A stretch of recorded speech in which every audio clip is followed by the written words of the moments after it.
You're listening to Catholic Chicago. Ahead, the Archdiocese of Chicago brings you programs about the people, events, and issues that touch our lives. Welcome to Catholic Chicago.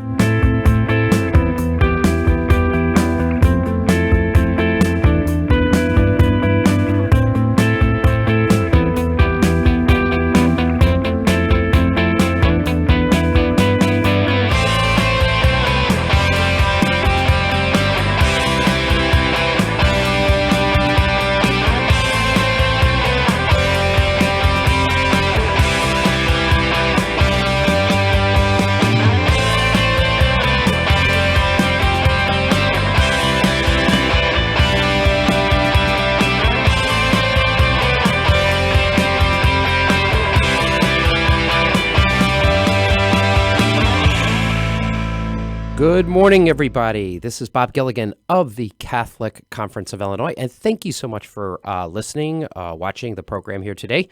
Today is Friday the 18th, I think it is, and we are taping the program because of the President's Day holiday that will air on Monday, so happy President's Day to everybody who will be watching this on Monday morning. And cold, snowy day here, big news day with appellate court decisions on the masking issue, and we have a lot going on at the Capitol with various bills, and we're going to go over some of those topics here today, and then we're going to sort of revisit other legislative initiatives that have been passed and try to look at the impact of one of them in particular, which is probably a good segue into introducing my first guest. I probably should go over the lineup. So today's show, here's what we're going to do. We're going to talk to Jim O'Grady. He is a strategic projects coordinator for HIDTA, and he can explain all the letters. In essence, what Jim's going to talk to us about is a report that he drafted that shows and talks about some of the initial impacts on the legalization of marijuana that I found very interesting, and he'll talk to us about some of those findings. Next, we're going to take a switch, and we'll talk to Molly Rumley. She's from the Illinois Right to Life. She's going to talk about some of the life issues that are pending at the state capitol in Springfield. And then finally, we'll be talking with Amy Zimmerman. Amy is the assistant VP at the Jewish Federation, and the Jewish Federation, the Catholic Conference, and many other groups have been working on a funding issue, a piece of legislation that's turned into a funding issue, to provide some funding for security grants because, as we know, Jewish synagogues, Catholic churches, various other places have been under attack recently for these crazy people who are doing bad things to property and they're actually taking hostages, and we've seen in some other states. And so there's a program out there that we are advocating for that would provide some money for security grants. And Amy will come on and talk to us about it. But that's at, let's see, we're going to do that about last 15 minutes of the show. So let's just jump into our first topic if we can. And with us, hopefully on the phone and in person, we think, is Jim O'Grady. Jim, are you with us? Yes, sir. Go ahead. Hey, there you are. How are you? Good. Good morning. Good morning. And thank you for taking some time to join us here this morning. I was talking a little bit at the intro that I actually stumbled across your report because I received an inquiry from my colleague in Minnesota who was getting interviewed by a reporter up there about the impacts of legalization of marijuana here. And in kind of doing that, I stumbled across your very informative report and thought, well, let's shed some more light on this because I think it's a very good report and more people should be made aware of it. Jim, tell us, I know I do this, HIDTA, High Impact Drug, you go from there. What does it stand for? High Impact Drug Trafficking Area. It's HIDTA. Everyone refers to it as HIDTA. Good. And tell us what your role is there and the report, what generated the report, and tell us a little bit more about what HIDTA is, if I'm pronouncing it correctly.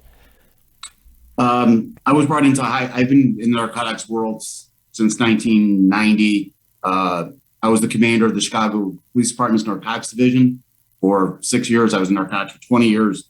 And after that, I was the chief of police in Harwood Heights and then with Illinois State Police for 3.5 years. Okay. I'm in Edison Park, right down the street from you. Yeah. Yeah. So I was brought in as a strategic writer and attorney for the Chicago HIDTA. There are 33 HIDTAs in the nation. It's the High Intensity Drug Trafficking Area. It's a federal program that brings together federal, state, local, and tribal law enforcement together to combat narcotics trafficking, production, manufacturing, distribution of drugs in that their specific area. The Chicago HIDA has 6 counties. It encompasses, I think, over 7 million Illinois residents. It's the majority of the state. It's Cook, Grundy, DuPage, Lake, Kendall, and Will counties, which of course is the heavy population of the state of Illinois. We have 13 enforcement initiatives. We partner with DEA, Chicago Police Department, Cook County Sheriff's Office, FBI, Homeland Security, Postal Service, and then many local jurisdictions. Small departments don't have the resources or the manpower to properly and appropriately attack drug trafficking in the area. They can join with Chicago HIDA and one of our initiatives, and therefore bring much greater resources to attack a problem, especially specifically in narcotics. But we also have training. We have partnered with Candor Health to educate youths of Illinois in the schools. We have our opioid response initiative, where we work very, very well with Illinois Public Health to address overdoses in the neighborhoods and communities. Then we do training for law enforcement and other partners. So it's a pretty all-encompassing initiative. Yeah, it's really. I'm glad. I wasn't really. I mean, sort of intuitively, I guess I knew this was out there, but I didn't actually have the specifics. So it's good to know the organization and what you guys are doing. So we had legalization of marijuana. I don't know, it was like 2 years ago, and you really don't hear much about the impact. I tell you what you hear about is how much sales there have been and how much money it's brought into the state coffers. After that, the media has no interest in talking about the impact of it and all the issues that were brought up during the legislative debate that we were part of. And unfortunately, the bill passed, and there's a lot of big fanfare to it. And we saw during COVID a lot of stories about, oh, isn't this great because the marijuana dispensaries are still open and everything else is closed. And, those kind of stories is what we see. But your report goes into it starts to look at, okay, well, what's going on here? What has been the impact? And I wanted to maybe break it down a little bit. And I think its first point is that I think it's fair to say that now the state takes in more money off the legalization of marijuana in terms of tax revenue than it does alcohol. Is that now surpassed alcohol sales? I think it has. So they're taking in a lot of money. They're taking a lot of money. I think it was over $1.1 billion of sales in Illinois. It's far not exceeded. all that was to Illinois residents, though. Many people come here from other states where marijuana is not legal, right? And they're buying it here. Right. So the sale, the tax revenue was in excess of $300 million last year. Yeah. And it has in fact surpassed the sales of alcohol. Yeah, it's substantial. So sales are good. I mean, if you define it as a booming more business. Yeah, it's a booming business. I don't want to say good because that's not a really descriptor. So what has been the impact? Your report goes into a couple things. Is there any evidence to suggest that, they sold this as a public good, which we argued it's not. I guess that, maybe we could start with the illicit drug trade, because that was something that was talked about a lot. It was sold as like, okay, if we make this legal, the state can, as we just indicated, if you will, profit off the sales of it. Yet it will knock out the black market and this stuff will go away. But I think your report says, and I don't want to improperly characterize it, but I think what your report is saying is that, no, the illicit drug trade is doing quite well. Thank you very much. Actually, it's growing because, frankly, to purchase marijuana legally, there's a tax, as we all just discussed. That tax is pretty substantial. It has. There's always been a marijuana trade in the city of Chicago and surrounding suburbs. No. However, it's even more robust now for several reasons. One, the first reason, it's cheaper. I mean, basic economics. It's cheaper to buy it off a local dealer than it is to buy it from a legal dispensary. Substantially cheaper. Secondly, you've taken away the criminal repercussions of selling cannabis. Right. I mean, the officers are not. As a former chief of police, if you're not getting bang for your buck, if you're making low-level marijuana arrests, there's no point. Right. There's no point deploying resources to attack a problem that's no longer illegal. There, right. So you're diverting those officers, rightfully so, towards violent crimes, to the sale of controlled substances, opioids. Therefore, the black market, they're acting with impunity. Because if they're caught on the street with cannabis, they can say it's my recreational use. I'm not selling it. I'm just possessing it. So officers are not looking for it. They can't determine whether, if they stop a vehicle and there's marijuana in the car, they can't determine, nor should they determine, whether that marijuana is legally purchased or was it purchased off the black market. So officers are focusing on other issues. So it has created an atmosphere where they can pretty much sell cannabis on the streets of Review. Could you make an argument then when you legalize it, you get more of it? I mean, you get more of it in that if I were knew it was illegal, I wouldn't try it. But being that it's legal now, I'll try it. There's no disincentive to do it. You know, well, if you drive down the expressways, you see advertising throughout the state. Oh, yeah, everywhere. Marijuana is, it's medicinal. It's right. It's, Ryan Sandberg's pushing it. Health benefits. Right. Exactly. Yeah, they got celebrities. So I drafted this report with the view of being objective. Yeah. Because we really don't have a lot of data to address this issue in Illinois. For example, Denver, Colorado, it's been legal since 2012. Mm-hmm. So they have much more data to analyze. We have some data in Illinois, but we try to do, when I drafted the report, I obviously try to be objective and look at the facts and not any personal bias or opinion. Are the drugs, the legal drugs, are they coming from the border, or do you know, or where are they coming from? Illegal marijuana. Illegal marijuana comes from the southwest border primarily, but also from the west coast because they grow more cannabis than they can sell. Oh. So they import it to Illinois. It's pretty well set up where only Illinois dispensaries can only sell marijuana that's grown in Illinois grow operation. Right. However, there's a great demand for cannabis. It's usage is up. We're telling children in advertising the message is that marijuana is beneficial. It's a medicine that is non-dangerous, which actually conflicts with the Illinois Department of Public Health's website and the American Medical Association, both who state that marijuana is in fact a dangerous drug. Is talking about, I know some of the data isn't in yet, and this is the hard one, I think, to flesh out, and I think the law was written intentionally this way, is when there's a traffic stop, my understanding is that it's a DUI stop for alcohol versus marijuana. There's no distinguishing difference between the two. Is that true? No, it's DUI. It's DUI. Driving under the influence. Yes. So it's not.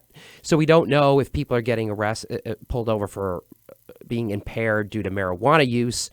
What that number is, and we don't know the alcohol number because they're combined now. Correct. That's an issue. It's a real issue for the law enforcement. I was a police officer for most of my life, and it's very difficult to determine impairment if someone's using marijuana. And the problem is if a person is a chronic marijuana user, since the marijuana is it's fat soluble as opposed to alcohol. So therefore, if someone's a chronic marijuana user, it's very, very difficult to determine their level of impairment. We have a per se law in Illinois, 5 nanograms and up is per se DUI under the influence. However, it's very difficult to determine that impairment. So without blood tests. Is there, I remember when this was going through, I remember talking to the state police lobbyist, and I don't want to, because I don't know what the final outcome was. I think at the time they were searching for, in English, everybody knows what a breathalyzer is. Everybody knows if you're pulled over, you do the steps and all that, whatever you guys do, and everybody knows what that is. Breathalyzer, or you touch your nose or whatever, that they can tell if you're alcohol prepared. Is there a similar instrument for marijuana, detection of marijuana in your body, or how do they tell? Or they don't tell because you've identified the number one problem for law enforcement is making that determination. Currently, there is no national test. There is no breathalyzer for cannabis. The only real way to make a determination is to take someone to a hospital. Yeah. Which, of course, you need probable cause to do that. Yeah. So an officer on the street makes a stop, feels that the person is impaired. You can do the field sobriety test, which is an indicator of impairment, but that's the only real way. That's the only tool for an officer to determine whether or not the person's in there. Is there any statistics on, can you tell overall traffic fatalities or arrests are up after legalization compared to before? Would that, or is that just too nebulous? Crashes. What's that? I can't tell you the fatal crashes are up. Prior to legalization, we averaged about 1,000 fatal crashes per year. In 2020, for example, 2019, we had 938. However, in 2020, when marijuana became legal recreationally, it went up to 1,153. Okay. Yeah. So can I tell you definitively that that's linked? No. We don't have enough data to make that. I understand, and we're not trying to say that, but it is substantially. It is something to look at, but we can't make a cause and effect. Can you talk about crime? There is a lot of obviously everybody knows about the shootings and the murders that have been up and the gun violence. Is there any sense that the legalization of marijuana has led to that increase in crime, or is that just too nebulous at this point in time to detect? Well, our seizures are up. That's for sure. Our Chicago Heights Initiative seizures are almost double since last year for cannabis. For cannabis, so you cannot for marijuana. So our seizures are up. So criminal cartels are, we call them drug trafficking organizations. They're definitely still heavily involved. The profit margin for marijuana is substantial. It's still a major problem. We conduct an annual survey, threat assessment. We speak to all the surrounding, the chiefs of police, the federal agencies, law enforcement throughout our area of responsibility.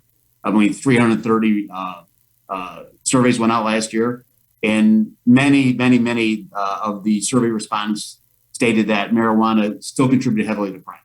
Yeah, it's a great source of revenue for the gangs. For street gangs in Chicago specifically, it's a great. I mean, if you could sell it, if you get caught, there's no real punitive element. And we know from living here, if there's a gang problem in Chicago, let's leave it at that. I mean, we can all argue about whether it's growing, shrinking, et cetera, but there's a substantial problem here. And I just when I hear these stories all the time, I'm thinking, what impact is legalization having on this? And I think what you're saying is our data we're too close to it yet. We don't have enough longitudinal data, but it'd be interesting to see how, in the outgoing years, if we can actually prove some of this stuff and bring it forth to policymakers and for a potential to address these problems. What other highlights to the report do you think is worth people knowing about? Marijuana usage is obviously it's increasing, where the message that we're sending out to our young people, to our citizens, that marijuana is a medicine, taking away that stigma of using marijuana. So I strongly believe that marijuana usage will increase across all demographics, across all age groups. I kept saying that when this was going on. If you legalize it, you'll get more of it. You get more of it. You have, I think there is scientific evidence to suggest that prolonged use of marijuana, it does decrease people's productivity, not with everybody, but when you're doing longitudinal studies, it's overall not a net positive to society. So we were arguing, why do this? But I understand there was a lot of energy behind this, and unfortunately, it did get approved. But my frustration, I think, a lot of people is that as I said at the outset, it just seems to have gone away, and nobody's talking about some of the societal impacts of this. And I do think they're there. Any other findings that we should get out in the open here before we wrap this up?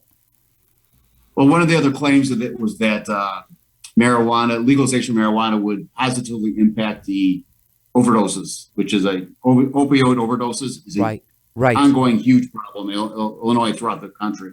And the claim was that by legalizing marijuana, the opioid usage will go down. So someone, instead of using an opioid, they would turn to legalized cannabis. And that is not yet proved to be true. Opioid usage and overdoses are up dramatically, or are up significantly anyway.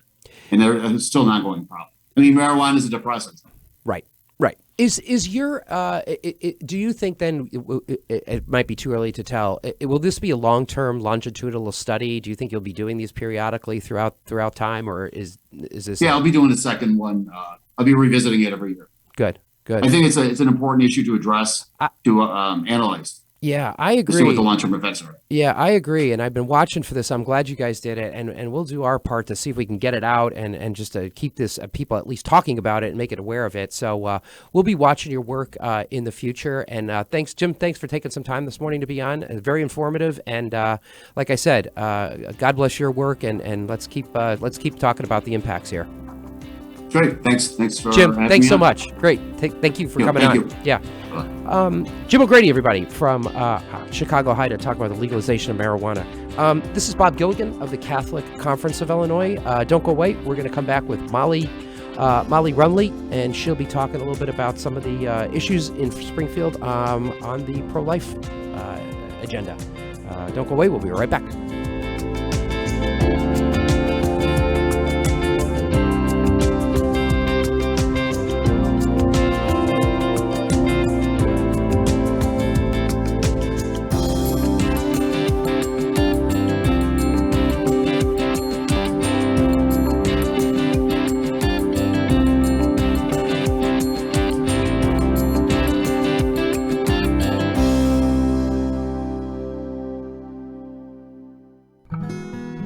At Catholic Charities, we fight hunger in Chicago throughout the year. Our 6 regional offices in Cook and Lake counties work together to offer sit-down and to-go meals to anyone in need. We deliver meals to those who are homebound, and our 8 food pantries offer 3 to 4 days of food supplies based on household size. Participants in these programs have the opportunity to learn about other Catholic charity services that strengthen individuals, families, and their communities. The challenges for those dealing with food insecurity are especially great during the winter months. To learn how you can help those who are hungry in your neighborhood, visit CatholicCharities.net or call 312-655-7525. That's 312-655-7525. Thank you for your generosity.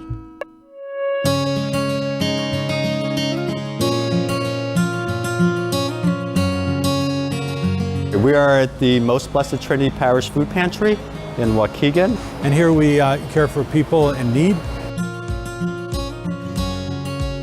There was definitely an uptick in the needs for services. We doubled our volume after COVID hit, from servicing about 250 families a week to about 500 a week.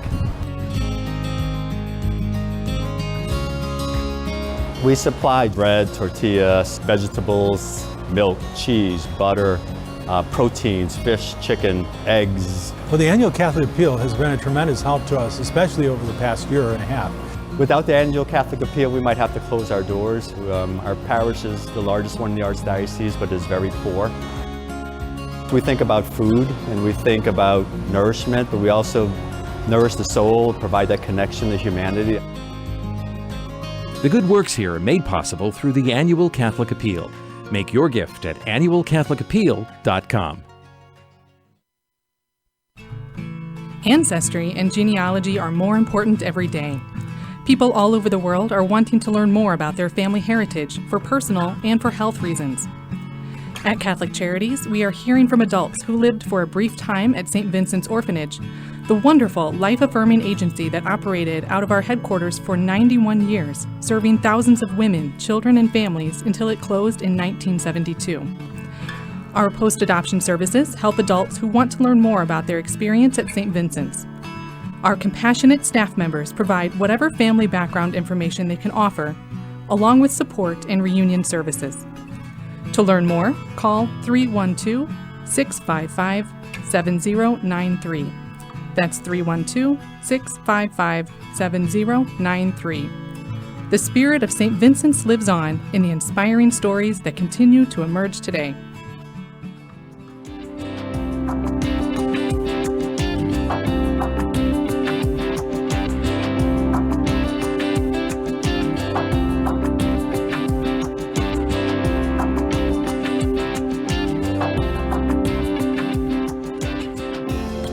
Welcome back, everybody. This is Bob Gilligan of the Catholic Conference of Illinois, and thanks for listening, watching, observing. What's the other word I can look for? Our show here this morning, here on President's Day. We're taping this. So today's 18th. It was like 19, 20, 21st. The 21st of February, I think. if that's right. Anyway, so thanks to Jim coming on to talk about the impacts of the legalization of marijuana. It was a very good segment. I learned a lot with that segment, and I'll continue to talk about that program and his reporting, and we'll try to get that out to as many people as possible. Let's make a transition, though. On the line or in person with us, we're very pleased to have with us Molly Malone Rumley. She is with the, Illinois Right to Life. I almost drew a blank on that. And is going to talk to us a little bit about some of the pro-life issues that are going on at the state capitol that we're working on. Molly, are you there? I am. Hello. Hey, how are you? Good. How are you? You are in person. Okay, I wasn't sure if we were doing that in person or not. It's good to see you kind of again, virtually, I guess. We see each other virtually a lot, and we also see each other in person, so we do both. Molly, thanks for taking some time this morning to join us and talk a little bit about some of the issues in Springfield. I know that you and Ralph Rivera, who I think many people's name would never recognize his name, very involved in defending life at all stages. Tell us a little bit about, I think people know Illinois Right to Life, but tell us about Right to Life. And you've been there, what, now a year? Is it a year or two? How long have you been there? I've been there a few years, so this is my fourth session. God. Yeah, it goes by quick, but there hasn't really been a normal session since I started. It's right. These kooky, so it seems virtual things. Right. Yeah. Right. We spent a lot of time on Zoom calls. Yeah. So it's not, gratefully, it's not as intense as it was in the fall when we had so many things going on, but it's still busy enough. Tell us about some of the bills that you guys are working on at Illinois Right to Life. Yeah. So a couple of the bills that we've been working against are House Bill 4247, which requires that all public colleges have at least one vending machine on campus that provides for Plan B at a reduced cost capped at $40. So Plan B or emergency contraceptives, it's also considered the morning after pill. So our big problem with this is that while it does work as a contraceptive, it also can work as an abortifacient. And so we do not think that taxpayers should be responsible to pay for the difference in price or even to have it on campus at all. And then the other bill that we have been working against is House Bill 4221, which goes after the pregnancy resource centers. Both bills were actually originally introduced by Representative Barbara Hernandez, but what 4221 does is it requires that pregnancy resource centers or crisis pregnancy centers tell their clients in print and in all their advertisements that they don't actually provide all of the resources that they say they do, even though we know they do. And they have to say that this facility is not licensed as a medical facility by Illinois and has no licensed medical provider who provides or directly supervises the provisions of services. So obviously we have a huge problem with that because these are great centers that help a lot of women every year. Let's break down the two of them. Let's start at the first one you mentioned, House Bill 42. These numbers are not 4247. That's the Representative Hernandez bill, and talking about the vending machines on campus. And I was joking the other day saying, I think a vending machine, I'm thinking Snickers or a Coke or something like that, or Gatorade. If I'm not thinking of contraceptives or Plan B. So you testified in committee, and I didn't hear the committee debate. I don't know what was going on at the time, but I missed that. What's the argument for this? Are they just saying it's just contraceptives? It sounds to me like what you're saying is they're putting a lot of accent on they're just contraceptives. Is that their argument? Yeah. Yes, that's their argument. Right now, obviously, these are available over the counter if you go to a pharmacy or if there's a health facility on campus. But their argument is that these are just contraceptives. They do not believe that they're abortifacient in any way. And that the reason that they need them in vending machines is because the pharmacies might be far away, or the on-campus facility may not be open 24/7. So they want to just provide access to it all the time. I would think that there is a danger of, if a vending machine is out on a public campus, that, I mean, anybody could access a vending machine if they have the money. I know little kids probably don't have $30, $40, but I don't know. I think it's reasonable in today's world to think that a, fifth, sixth grader could have that kind of money in their pocket and have access to those things. Is there any like liability issues associated with having these drugs available in a vending machine? Well, I don't know about liability issues. It seems, like your scenario seems perfectly reasonable, that anyone could reasonably have access to these. They are available over the counter, but at least there you have to talk to a person with some red flags if a sixth grader is buying this medication. And I read this bill a while ago, and I'm drawing a blank, but in the wording of the bill, how does it define what's going to be in the machine? I'm drawing a blank. Does it say contraceptives, or does it say? I think it does say. I can't pronounce the name of the drug. Myfisterine, the morning after pill. I think it says that, doesn't it? I don't recall. I don't remember how it's worded. Yeah. That's okay. I was just curious in terms of how it was worded. So we need this, and I would think that these drugs are available at the public health center. Aren't they on a university campus? Yes, they are.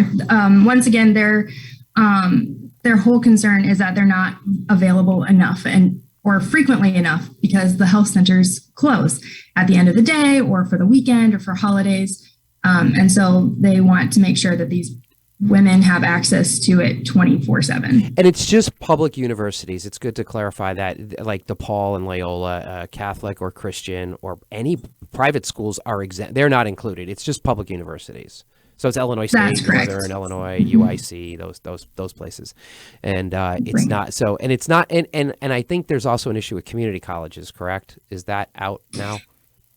Yes. So originally the bill included community colleges. There has been an amendment filed since that removes them from this bill. So the bill's out of the first committee, and now it goes to the full floor, and the deadline to get bills out of the chamber of origin in the House is, 2 weeks or so? So they got 2 weeks to get this out, I would think, right? Yeah. Yeah, everything is moving really quickly this year. Exactly. So I don't think we've put out an action alert on it, but we will. But do you guys have one out yet? Are you advising people to make calls yet or that kind of thing? We haven't advised people to make calls. I'm sure that will be forthcoming. Okay. Yeah. I mean, the bill just got out of committee a couple days ago. So now that when it goes to the floor, I think we have like 2 weeks of intense floor action now, where these bills will be queued up and they'll have to get the requisite votes to pass them. It was a partisan vote out of committee, as I'm sure they all are. So let's talk about, now that we have vending machines taken care of, the other bit of legislation. I think we may be in a little better position here. Talk to us a little more about 4221, Representative and that is now Representative Cassidy's bill. That, as you said, it puts some onerous requirements on pregnancy centers. And that bill, though, hasn't moved as of yet, correct? I think we're still in the assignments committee, so that's a good thing. Yes, that's right. So there's good news and bad news about this bill. The good news is, as you said, it has not moved yet. The good news is also that a really similar bill, if not an almost identical bill, was already struck down in California by the US Supreme Court a few years ago. So it is blatantly unconstitutional, and it's already been struck down. So that's the good news about it. The bad news, I would say, is it always makes me a little nervous when they switch sponsors. Someone might, have more time than someone else to we're committed to it. Mm-hmm. And we're also concerned that even if this bill is unconstitutional, they could always amend it to make it constitutional, and then it could move. Yeah. So we are watching it very closely to make sure that nothing happens with it. Yeah. As oftentimes happens in our world, you're also watching the calendar and in a way hoping that they just not going to have enough time and capacity to deal with something this controversial, especially if it has constitutional issues. So hopefully that works in our favor too. The other twist on that bill, I was reading it the other day, is there's a Texas-like component to it. In the way it's worded, it does allow for a private right of action for any individual who perceives that pregnancy centers are not abiding by those requirements with the signage and all that you mentioned. So, I think this is another just sort of throw it on the wall and see if it sticks type approach to legislation. And sometimes that happens. I mean, and I have to say, it's been my experiences to watch out because sometimes those things do work. Yeah. Unfortunately, yeah. What else do you guys have on the docket in terms of the pro-life agenda right now? Are those the two big ones, right? Unfortunately, those are the bad bills that we are. Yeah, let's talk about good things. That's a good suggestion. Good for you. Yeah, right. I always like to talk about right. all the good stuff. Good. So there have been a lot of pro-life bills introduced in the last several years, but especially the last 2 years. A lot of the pro-life legislators are saying, hey, we want to do something to help pro-life. And so even though they know that their bills are not going to move, they're going to stay in the House Rules Committee or they're going to go to subcommittee, they say, we want to do something. We want to at least make a statement and say, we're still with you guys. So there have been probably about 20 pro-life bills introduced in the last year. I'm not sure about this session exactly, but there have been several introduced. There's an Ultrasound Opportunity Act, which just says that before a woman undergoes an abortion, she has to be given the opportunity to see her baby on the ultrasound screen. There's another one that would put the Parental Notification of Abortion Act back in place. There is a repeal of the Reproductive Health Act that passed a few years ago, so putting back the provisions that we had before. There's a 20-week ban, there's a partial birth abortion ban, and there's even a tax credit for pregnancy resource centers for people who donate to them. So these legislators, they really do want to do something to help, and we genuinely appreciate all the work that they've done to introduce the bill and think of it and do what they can for pro-life.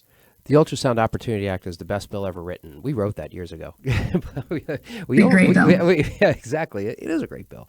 Unfortunately, we got it out of a committee and we just couldn't get it passed on the floor. And that was the last time we were even that close. We had a Democrat at the time who was willing to sponsor it, and he was in leadership. And Joe Lyons, state rep from the Northwest Side, did and pushed it, but we just couldn't get the votes to pass it on the floor. So unfortunately, that's the closest we've come, and that was, probably almost 10 years ago at this stage. So it can happen. We just have to have a sponsor in the majority party, and unfortunately, no one has been willing to take that on. Which is, there are some lawmakers who do self-identify as pro-life, but they're not in leadership, and they can't do anything because the leadership won't let them. So I don't know where to go with that. We're kind of, and I'm talking about the House, which is we actually have a slightly better hand there than the Senate, which is, it's 2-1 in the Senate, and the Democratic Party, the leaders, at least right now, there's no way they're going to let some of these bills go. It's too bad. I was just wondering, it's worth thinking about. Could they even give us a subject matter hearing on it? It would be interesting to even just ask for that. I don't know if we pursued that, but maybe we should. At some point in time, can you just give us a subject matter hearing on it? What's wrong with it? Subject matter hearings are just not voted on; they're discussed. But I don't think we could get that right now. I don't know. What do you think? Unfortunately, I don't think so. Most of these bills, they either sit in the first committee they go to in rules, or they are immediately in subcommittee and they're never thought of again. So it's unfortunate. Yeah, democracy at its best. Molly, so let's talk a little bit about the calendar. We were kind of alluding to that. It's February. This show airs on the whatever Monday is, the 21st. Tell us where we go from here in Springfield. So from here, this is a really unique session. As I've said, I don't think I've been in a normal session since I started. But so normally the primaries are held in March. And so they can get the primaries done and they start business as usual. But this year, the primaries are actually in June. And so a lot of these legislators want to be in their districts campaigning because their opponents are in their districts campaigning.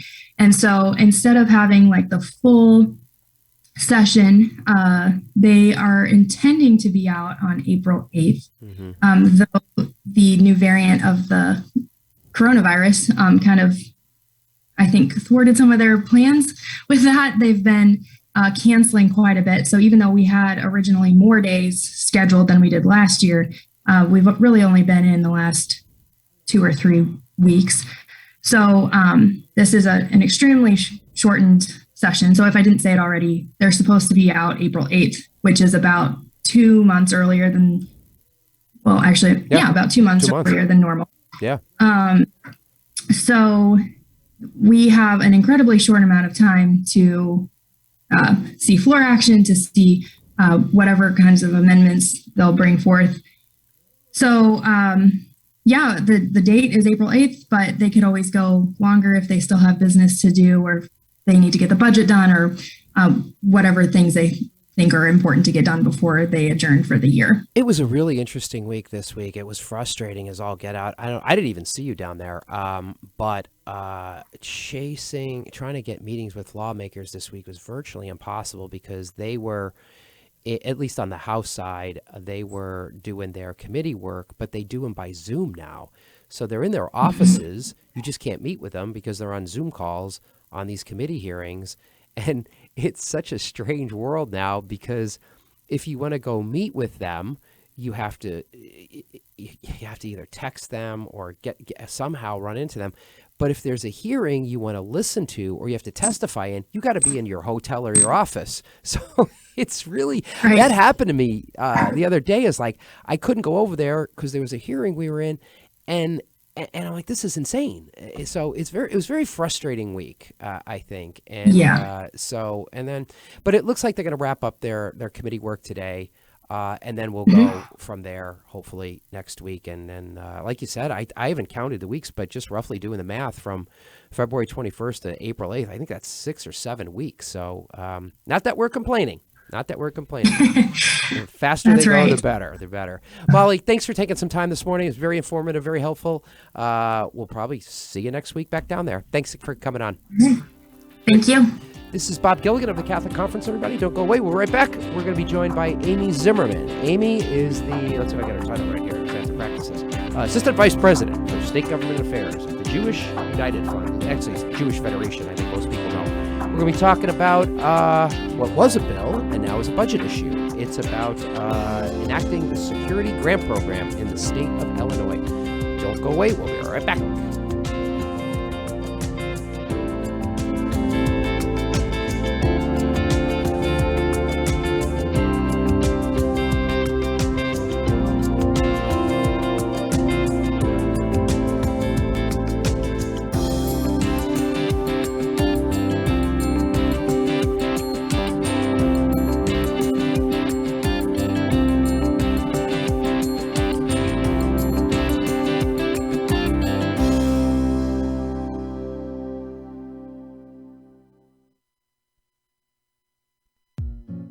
Throughout the COVID-19 pandemic, Catholic Charities has continued to respond to the needs of people who come to us for assistance. More than 850,000 meals and food parcels have been offered to those who are struggling with food insecurity. Over 108,000 homelessness prevention hotline calls have been answered. Over 22,000 people have received mental health services, and $2 million in financial assistance has been provided to keep people housed. If you or someone you know needs assistance, email us at gethelp@catholiccharities.net. That's gethelp@catholiccharities.net. Or call 312-655-7700. That's 312-655-7700. Before, during, and after COVID-19, Catholic Charities is here for you. I am a seminarian. The Church needs compassionate and well-trained priests to help guide each of us through life. what inspires me, what draws me always to the priesthood is continue to see priests be a beacon of hope for other people. You can play a part in the education of these young men as they prepare for a life of service to others. I want to be that beacon of hope too, and it sets my heart on fire. To support our seminarians, make your gift at archchicago.org/seminarian fund or call 312-534-7959. At Catholic Charities, we fight hunger in Chicago throughout the year.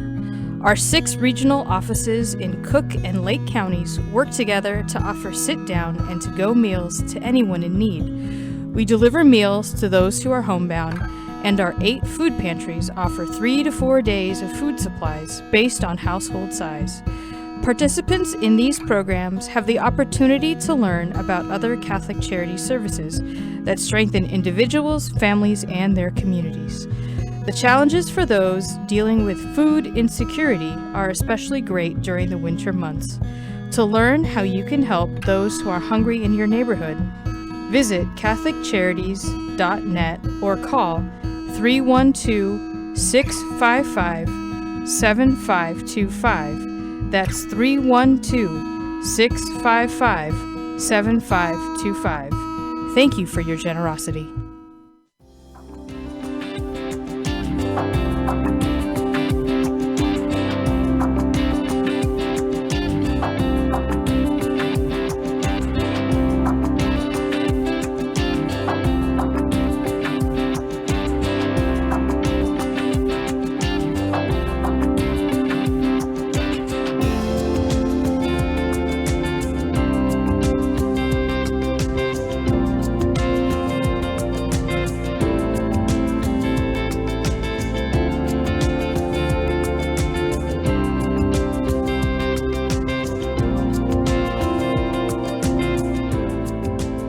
Welcome back, everybody. This is Bob Gilligan of the Catholic Conference of Illinois, and thank you for listening to or watching the program here this morning on this President's Day weekend. We're taping this on Friday, so hopefully everybody had a good weekend, and thanks for listening.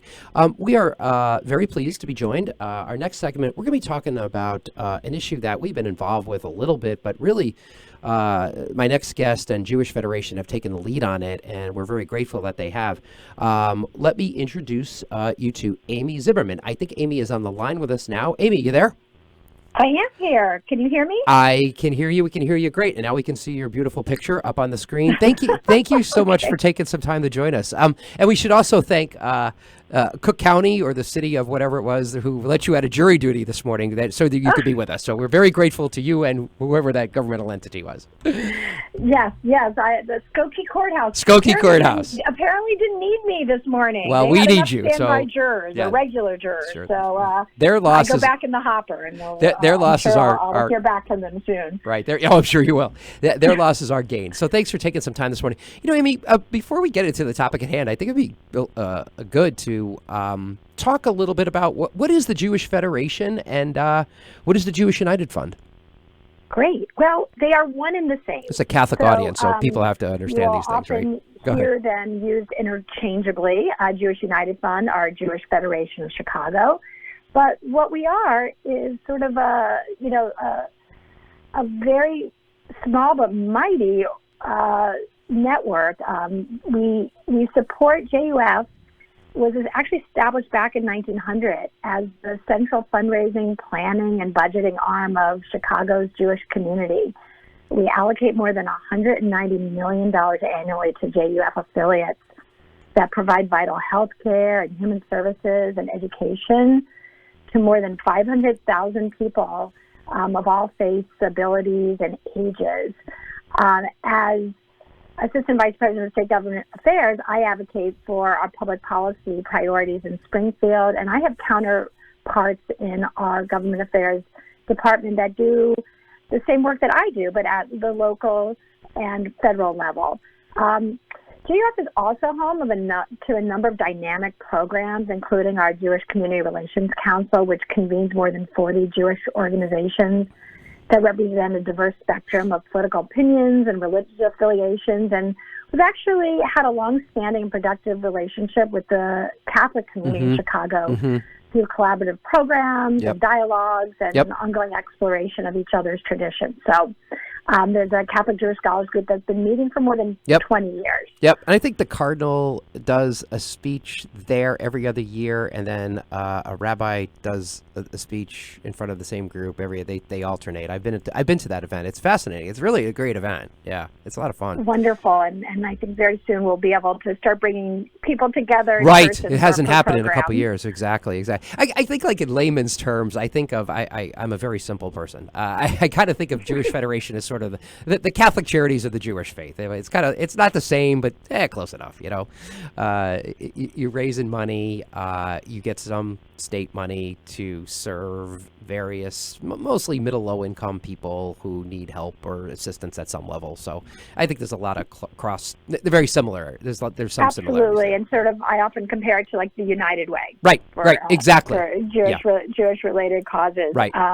Right. But yes, all these organizations motivated by the same exactly commitment. Right. So thanks for joining us and explaining a little bit your role there. So let's talk about the Secure Grant Program. Let's go into the program, but also I think we should start off with what's the need for the program and what it is.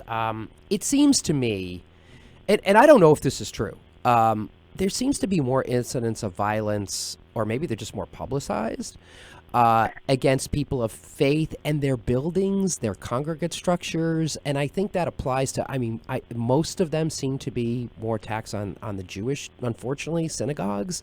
You see a lot of that. I know at the Catholic level, I know some of our buildings have been vandalized and statues have been desecrated and things like that. And I think there's more of this going on today. And I know the Asian Americans have experienced some rise in violence recently. And I don't know if there's more of it or it's more pronounced, but what do you think's going on? Or is there something going on? I can tell you that, the statistics definitely reflect your statements. We know that hate crimes in the U.S. reached their highest point in over a decade in 2020, with over 7,500 incidents formally reported to the FBI. But we know what most law enforcement experts tell us is that hate crimes are dramatically underreported.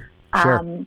We've seen incidents that get targeted anti-Semitic, anti-Asian, anti-Black, anti-LGBTQ, anti-immigrant, anti-Muslim, and other forms of hate crimes and domestic terrorism. They are truly increasing at unprecedented rates. And what this resulted in is left too many vulnerable nonprofits who don't feel like they have a safe space for people and communities to come together. And that's really what motivated our work to spearhead the Safeguard Illinois Communities Coalition. So talk to us a little bit about what we're the topic at hand. What is the Illinois Secure Grant Program? And let's talk about what are we trying to do here? What's the goal of the well, it's not a bill, but proposal. I'll tell you who our coalition is, and thank you. The Catholic Conference is a member of our Safeguard Illinois Communities Coalition, which JF spearheaded in late summer, and it's now a diverse group of 50 and growing nonprofit, cultural, civic, religious, racial, ethnic, and other organizations that are committed to security funding inclusion in this year's Illinois state budget.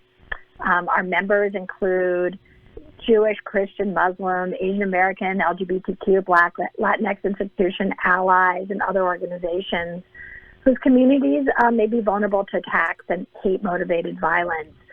So what are we trying to have funded?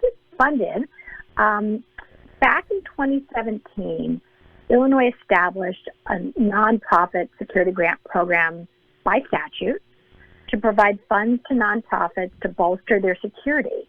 The problem is that it had never received an appropriation despite prior efforts.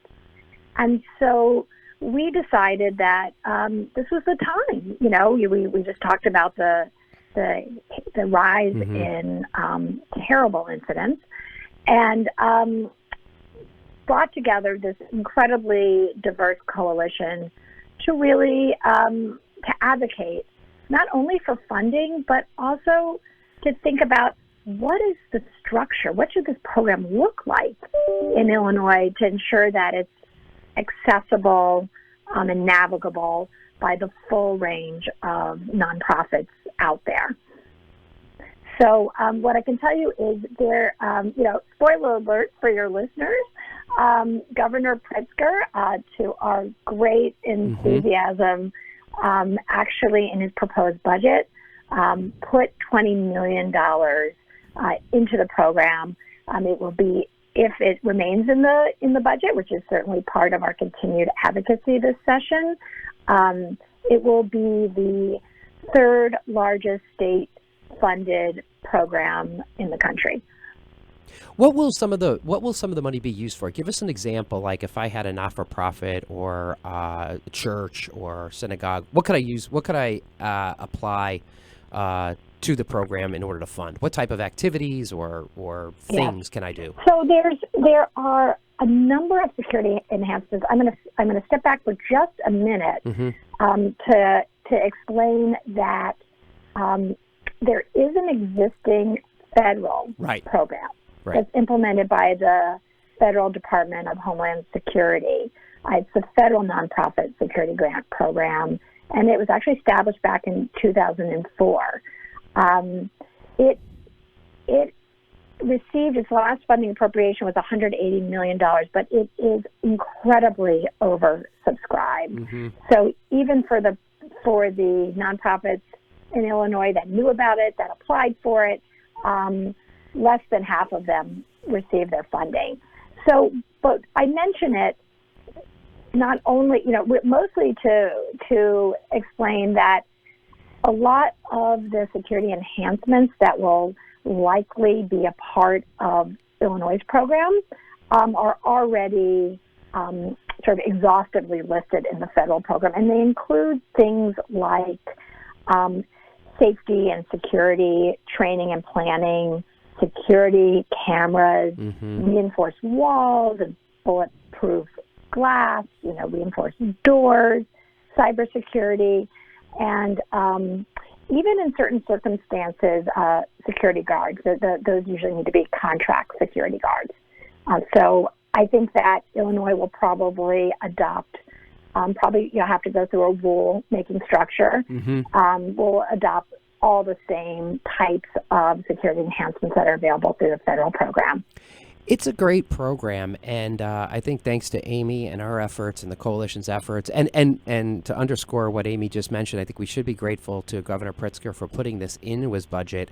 And not that the budget is done and this is a done deal. We still have to advocate that it remains in there and that the appropriation level he recommended maintains the same. They don't reduce it. But I think we all feel pretty good about our chances. So we are grateful to the governor for putting it in his budget. We're grateful to the coalition. And it appears, I think we're both pretty optimistic that we're going to see this program become a reality very soon.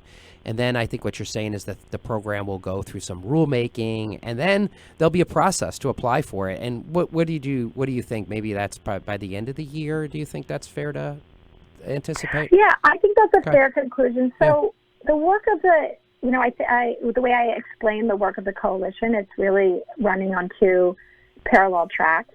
The coalition has come together to advocate and ensure that funding is in the program. And I definitely want to also give credit. We had two appropriation bills filed this session, one by Senator Villavalem, one by Representative Bob Morgan. Before the governor made his budget announcement, we were able to gather not only 50 organizations in support as part of the coalition, but we had formal statements issued by the Illinois Asian American Caucus, the Illinois Asian Caucus, and we also had support from both the Latino and the Illinois Black Caucus.